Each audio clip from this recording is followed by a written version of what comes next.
पीले दांत वाली बहू। रंजना कभी ब्रश नहीं करती थी। उसे कितनी बार उसके माँ बाप ने डांटा, लेकिन उसका कोई असर उस पर होता ही नहीं था, जिस कारण से उसके दांत पीले पीले हो जाते हैं। शादी के बाद अरे बहू, वैसे तो तुझ में कोई कमी नहीं है, पर तेरे दांत इतने पीले कैसे हैं बेटा? कैसे मतलब? कोई सर्जरी थोड़ी ना कराई है। वो तो क्या नाम, मैं ब्रश नहीं करती थी तो पीले हो गए। अब क्या करूं? आप कहें तो लाल करवा लूं या फिर काले? यार ये क्या है, क्यों माँ से लड़ रही हो? लड़ रही हूँ? अरे मैं लड़ रही हूँ या ये बोल रही है कि दांत पीले हैं, पीले। अरे तपस्या थोड़ी ना की है इन्हें पीले करने के लिए। बकायदा ब्रश नहीं किया है 20 साल तक, तब जाकर। छी, कैसी बात कर रही हो? ये उस वक्त तो पीले नहीं थे जब हम लोग तुम्हें देखने आए थे। अरे तब साफ करवा लिया होगा डेंटिस्ट के पास जाकर। अब देखो कैसे पीले पीले लग रहे हैं।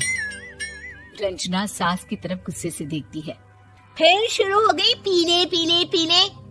अरे पीले तो तब भी थे जब मेरे हाथ का रसगुल्ला उड़ा उड़ा कर खा रही थी और बोल रही थी, लड़की नहीं गुणों का खजाना दे रहे भाई साहब आप। खैर, अब वो लोग करते भी तो क्या करते, पीले दांत वाली बहू पल्ले पड़ी थी तो झेलना तो था ही।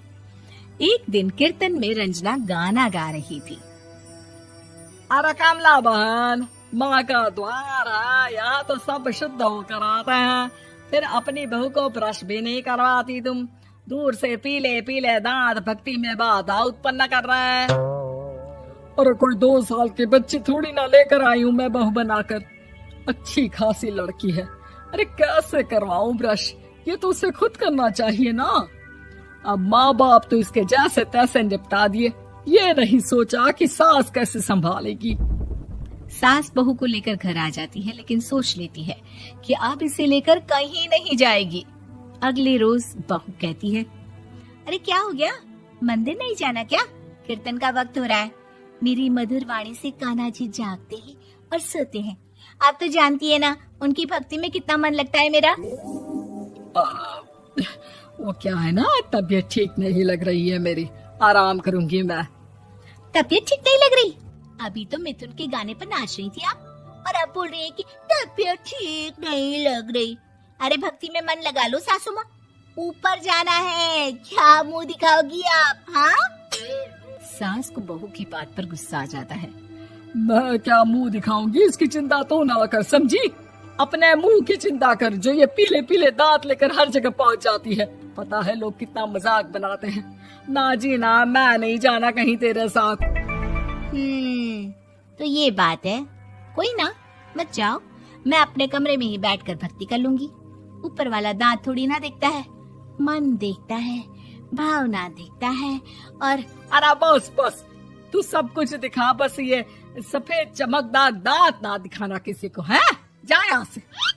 बहू को सास की बात का कोई फर्क नहीं पड़ता, वो तो जैसी थी वैसी ही रह जाती है।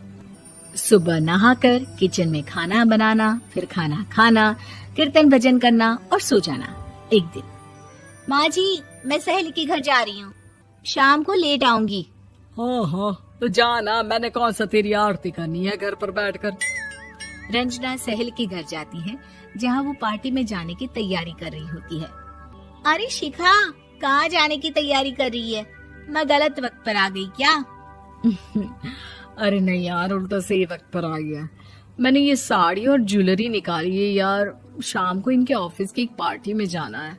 बताना कैसा लग रहा है ये सब? नहीं यार, इस ड्रेस के साथ तो वो वाली ज्वेलरी अच्छी लगेगी।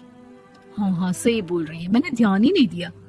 वैसे तो हमेशा से मस्त फैशन सेंस रखती है। तो बड़ा जाती होगी ना पति के साथ पार्टी में। रंजना कुछ नहीं बोलती, बस सोचती है कि यार काश ये बात सही हो जाती, पर मैं क्यों नहीं जाती पार्टी में?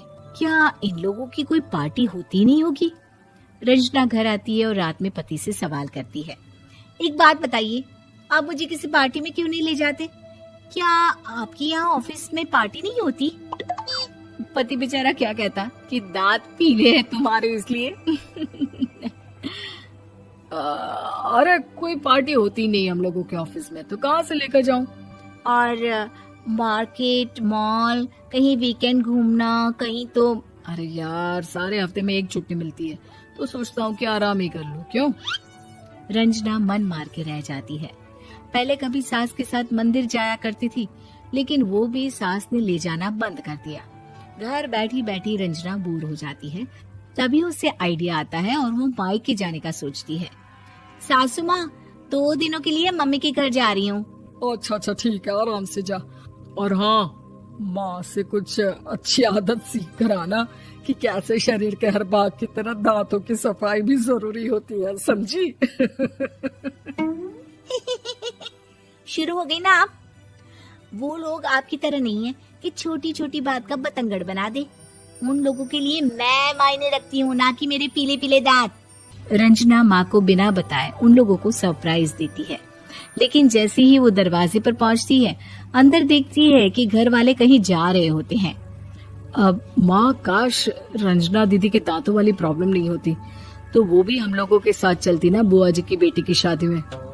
हाँ बेटा, लेकिन अब उसे कौन समझाए कि उसको उसके पीले दांत नहीं दिखते, लेकिन उसके आसपास के लोगों को कितना एम्बैरेसिंग फील कराते हैं। मुझे तो कितनी बार उसके स्कूल की टीचर ने शिकायत की कि उसके साथ कोई लड़की बैठना भी नहीं चाहती, और ना ही कॉलेज में कोई उससे बात करना चाहता था। लेकिन पता नहीं क्यों उसे ये बात समझ में ही नहीं आती। कोई कमी नहीं है उस लड़की में, बस यही कि दांत पीले हैं। वो तो भला हो जीजा जी और उनकी माँ का, जो दीदी को जैसी है वैसे ही रखा हुआ है। रंजना को अपने घर वालों की बात सुनकर बहुत दुख होता है।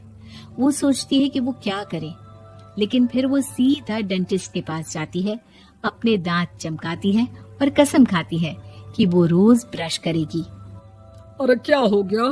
तुम तो 2 दिनों के लिए गई थी ना, पर कोई ना, अच्छा है, चलो आ गई तो। रंजना सास के सामने आकर खड़ी हो जाती है और पूरी स्माइल करती है, उसके चमकदार दांतों को दिखाती हुई।